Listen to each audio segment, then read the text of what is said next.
The movement of air, winds.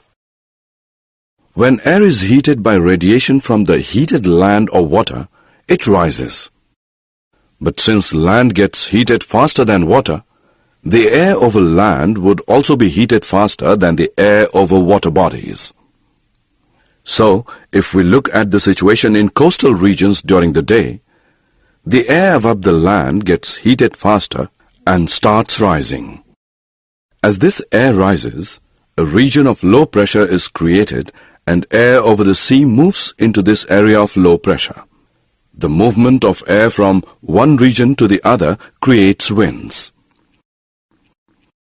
During the day, the direction of the wind would be from the sea to the land. At night, both land and sea start to cool.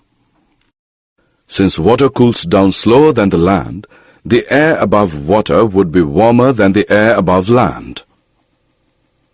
All the movements of air resulting in diverse atmospheric phenomena are caused by the uneven heating of the atmosphere in different regions of the earth. Some other factors which also influence these winds are the rotation of the earth and the presence of mountain ranges in the paths of the wind.